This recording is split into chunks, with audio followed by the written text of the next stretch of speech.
Happy Sunday morning. I'm going to take a few minutes to tell you a story about when I was a little girl.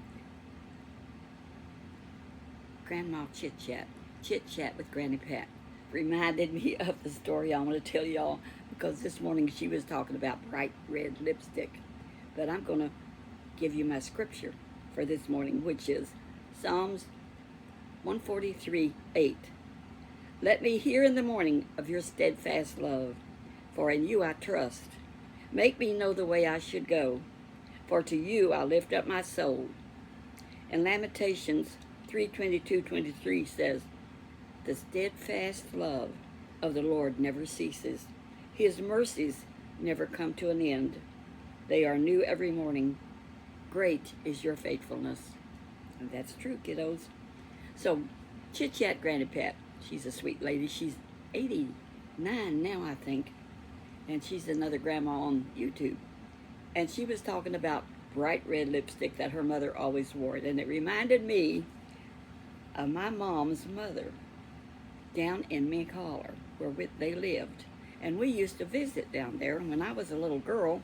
And I had aunts that were the same age I was and younger aunts. I still have one aunt younger than me that's still living.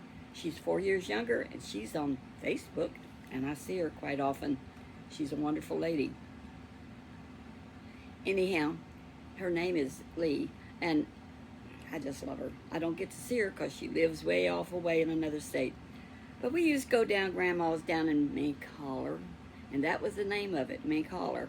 And as you went into Mink Holler, there was a house right on a cross street as you went in to the back in Appalachia where they lived, in an old house, 2-story house. And they were far from town. They didn't have a car or anything like that. Hardly anybody had cars, but Daddy had a car or a truck or something. I think it was the pickup truck, it was. He always had a vehicle. So as we would go into Mink Holler, there was a 2-story house, and there was some beautiful girls, young women, that would wave out the window and say, come up and see us sometime. Why don't you come visit? Maybe they couldn't see Mom sitting in the car or me. I don't know. But Daddy said, don't look, don't wave, don't do anything. Those girls are bad girls. They look beautiful to me. I liked their makeup and their curly hair. I thought they were beautiful, and they were. I did not know they were prostitutes looking for money. I found out when I got older. Anyway, we'd go on in, and this cat this morning wants so much attention. I want to tell you this story, if she'll let me, about Grandma. Now, Grandma was not that old. She was still having babies. She had children the same time my mom was having children. She had 12 kids in all, and had them right at home. And that's where Mom had all of us too, right at home, with a granny woman that would come and carry a black suitcase. And then she'd go home, and I always told my little sister that that's where she came from. That granny woman had her in the suitcase. I was not nice to my little sister. I didn't even like her. I was very jealous. Daddy thought she was the cutest thing that ever lived. But now my grandma was a go-getting woman. And I'm going to tell you what she would do to help. Grandpa didn't work. They raised a garden. They canned. They did everything. They sold some of their garden stuff. But Grandma, like I say, she was a go-getting woman. I may take after her. And she was pretty. But she had a suitcase, and it was full of cosmetics, perfume, lipstick, powder.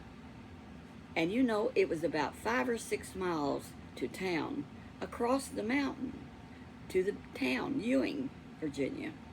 And she would go over to Ewing, carrying that suitcase, and sell cosmetics from door to door.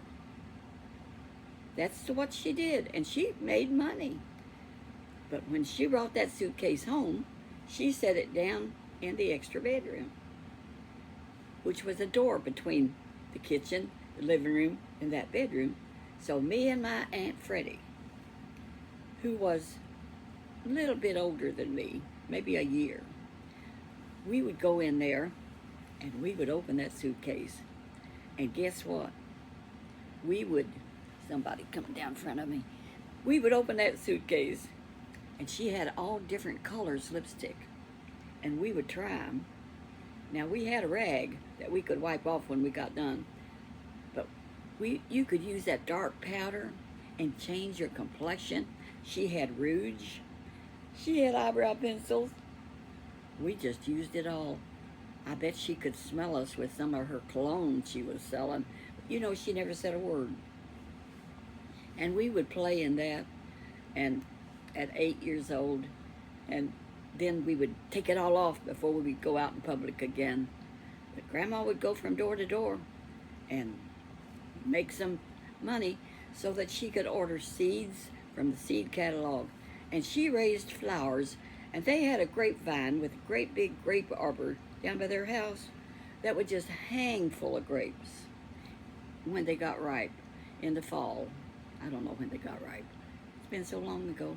But anyway, you could just go out there and eat all the grapes you wanted. They had seeds in them, but they were delicious. So you would just eat all you wanted. And her flowers, she raised zinnias. My other grandma, Ayers, over in Smith Holler, she raised hollyhocks that were higher than your head. And all of them ordered, both grandmas, the one in Mink Holler and the one in Smith Holler, ordered from the seed catalogs. And Grandma Ayers over in Smith Holler had hollyhocks higher than your head, and nearly every color you could have, she would raise those hollyhocks. Well, Grandma Edens down in Mink Holler, she raised zinnias. And if you look at the pictures and colors of zinnias, I mean, she would have a bed 4 or 5 foot wide and 15 or 20 foot long. It was just a whole garden of zinnias. They were gorgeous, beautiful, and I loved them. And they had a dog named Sam, and we all loved Sam. And Grandma had some boys that would go out and work some and stay gone, maybe on a job for so long. And when one of them would be returning home, old Sam would let them know that one of them was coming home long before they got there. And he would go to the gate. There was a gate around the yard. He would go to the gate and sit there waiting and looking. And Grandma and Grandpa would say, well, one of the boys is coming home. And one time I was there, and they said, one of them is coming home, reckon which one it is. And it was Aaron, my Uncle Aaron. He was coming home from somewhere. And there he was, but it took about a half an hour before he got there, but they knew one was coming. So that's my story. And you know I'm going to tell you about. So as I got older, I shouldn't be telling all this, but I'm going to, because you know I'm transparent, and I'm Pentecostal. And we went to a Pentecostal church, Assembly of God, which is a real good church. Read the tenets of faith. They believe that Jesus is coming back, and we still believe it, and we believe it could happen anytime. But anyway, that's called the rapture to us, or the catching away. But anyway, they didn't believe in pants, movies, playing cards, or wearing makeup. Well, when I was 14, going to that church with my Uncle John and Imogene, which I rode with them all the way from Fredericksburg to New Albany to go to the Assembly of God Church, where Brother Matheny was pastor. He was a wonderful pastor. He married me and Buddy in his living room with just 2 witnesses when I was 16, and Buddy was 2 years older. So I would not wear lipstick to church. But guess what? I was a whole lot of a hypocrite. I wore lipstick during the week and makeup. You know, just a little rouge here and there, a little eyebrow pencil. And when I moved to California, guess what came into style? Now, I remember when it came into style, they sold these pencils that you could put black around your eyes. Well, I just joined right in with them and put that black around my eyes. I thought I was beautiful. I came back home to Indiana when when the twins were about 2 years old. We moved back to Indiana. There was nobody wearing eyeliner around their eyes at that time. Guess who was? I was. I was a go-getter. And I liked trends. So I would wear lipstick during the week and not during church. Now that definitely ain't right. But I was young and stupid, and God don't care if you wear lipstick, children. He don't care. He looks at your heart, what's inside. And I was trying to pretend to be better than I was to impress people. You just have to please God. And that's the main thing. And don't you like my yellow? I don't know. Sometimes I really just like to wear this yellow. It just cheers me up.